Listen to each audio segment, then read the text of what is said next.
Well, welcome back. So today we're going to do some more wiring hiding.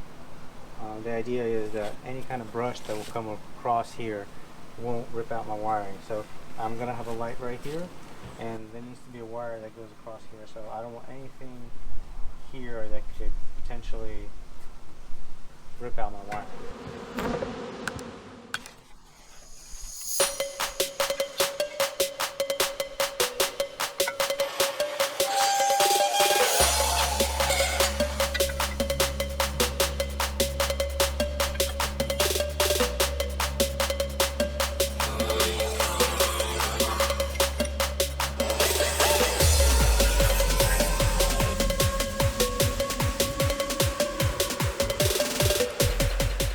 Why do I spend so much time doing this?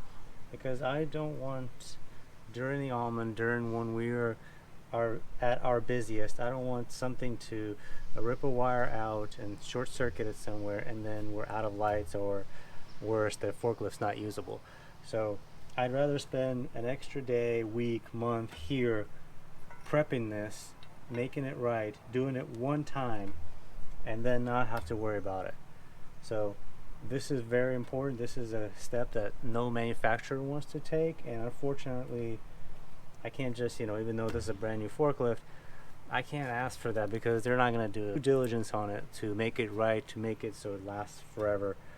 And frankly, most people that build these forklifts, they're not beekeepers. They don't go out in the orchards. They haven't used them.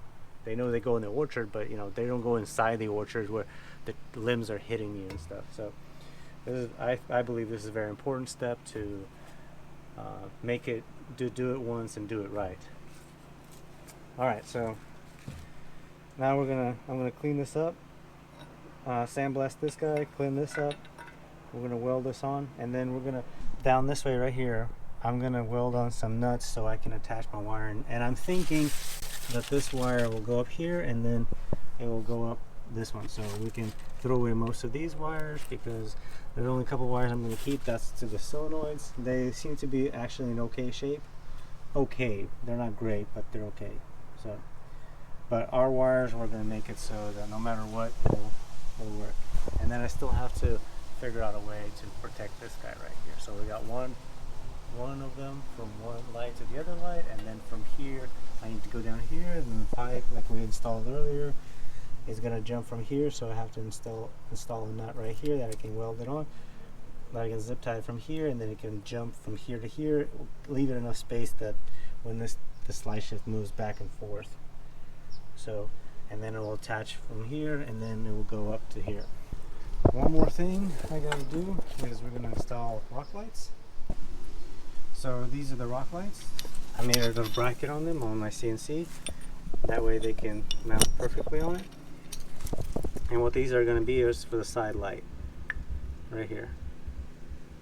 And also what we're going to do is I need to run the wire from here down to the center, and I think I'm going to use another wiring conduit just because this can articulate right here, so this can go up and down, and I want the wire to be as protected as possible, not to mention all the dirt and debris is going to come up here. But this light's going to go right here. That way all of this area gets lit up. So earlier I installed a side light right here. That way it's going to put all the light out here, but we need a little bit of light right here. So I'm going to use these lights. These are by Baja Designs. They're called rock lights. So this is what off-road guys use, and you can see that they're completely sealed.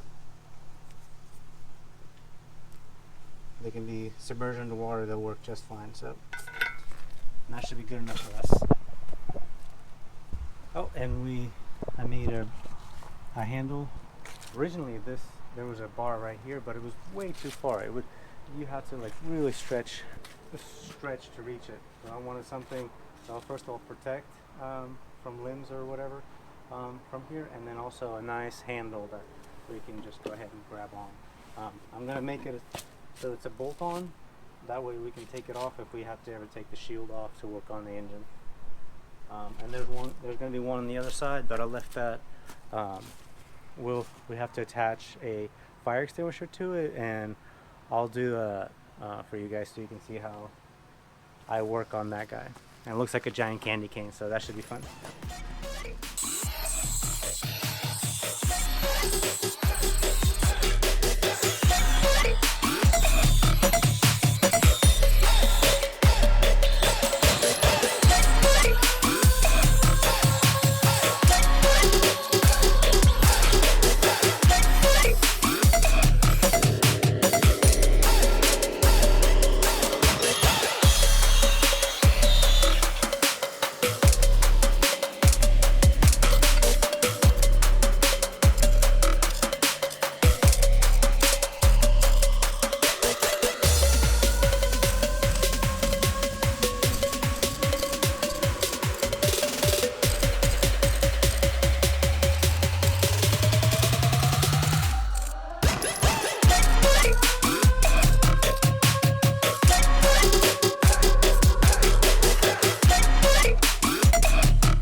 Alright, so here's kind of the process of how I go from mounting lights and how to figure this out. A lot of times I will do tests at night. I will put the lights out or wait till the sun goes down and play with the lights, see how high they reflect, because it's quite different. You think there's going to be one way, but it's actually a little bit different every time. So I'm going to probably mount this light right here like this, and I'm probably going to do about a 45, maybe even a 30-degree angle from the bottom, that way, or depends from where you're measuring, but mostly down so we can have the step, and then mostly so it doesn't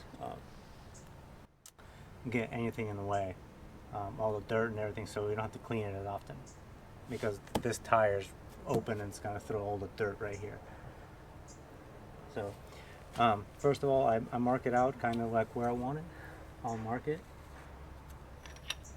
get an idea, and the other side is going to be just a mirror image.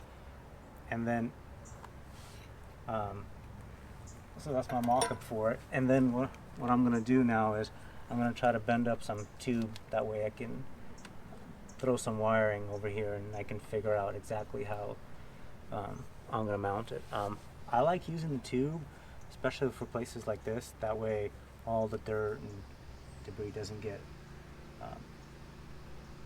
plugged up on the wire and doesn't hold it up, and that way it's a lot easier for me to weld up one tube than a bunch of nuts or whatever kind of holders. Especially I don't want to use like the regular automotive aftermarket ones where you have to drill it, and because I don't know about you, but I don't want to drill upside down, and I do have magnetic drills and I could do that, but I'd rather just weld something on and then go with that. Alright, so we're going to mount this bracket now that I have everything cleared off. I sandblasted this guy. So I'm going to use one of these magnetic levels. I set it to 0, and my forklift's not perfectly flat because it's on just rough ground, but even if it was on perfectly flat ground, I would never trust that. What you'd want to do is just zero it out.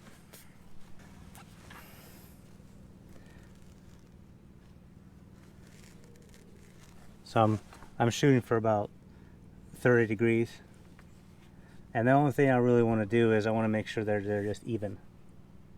So 30 looks pretty good to me.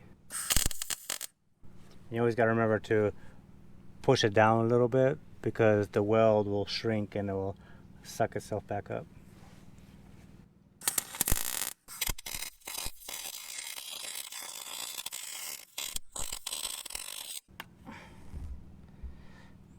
Yeah, it's about 20.5 degrees. It's good enough. And there's the light. Plenty of room to be out of the way. So, and here's the pipe for the wiring. I already cleaned that up. So I think I don't have much room back here, so it's only going to be welded on one side. And I want to make sure that it's as flush as possible from the other angle over here.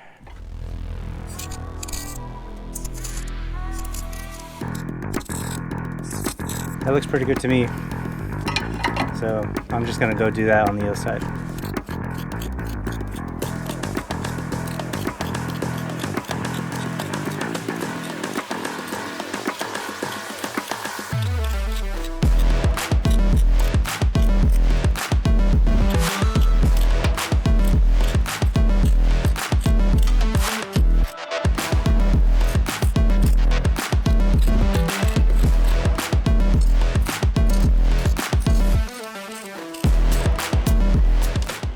So for the forklift, one of the things that I really wanted to get away with was I wanted to move the controller away from the sun. The controller that's in it, it is water resistant, but it is still an LCD display, and they really do not like to be out left in the sun. And I can't make everybody that works here to make sure that always leave that thing out in the shade. So one of the things I'm going to do is I made a bracket to hold the actual display, and I'm going to mount it up here. It will still get wet once in a while, but like I said, it's fine for getting it wet, but I really don't want it to be out in the sun. I'm going to shoot for about 30 degrees. And you really don't need to use it for anything. Most of the time you just make sure that it has fuel, that's about it, and then any kind of diagnostics on it. But we'll find out.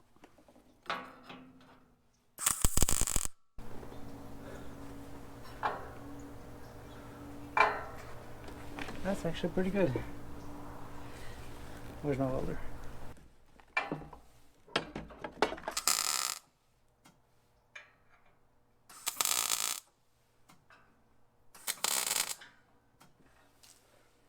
So here's the controller. So from my vantage point, it's facing right at me. And then I added there's going to be a dome light right here, and then a couple of nuts welded on. That way we can run some wiring. And then we have to put another protective cover right here for in case there's something comes into here and tries to rip out the wires. So yeah, it's coming along. So this wire is going to go up to here and then join and go into there. Yeah, I like it. Well, that's it for this one. It's getting late. I'm just going to finish welding this guy up and paint it for the day, and I'll see you guys on the next one. Thanks for watching.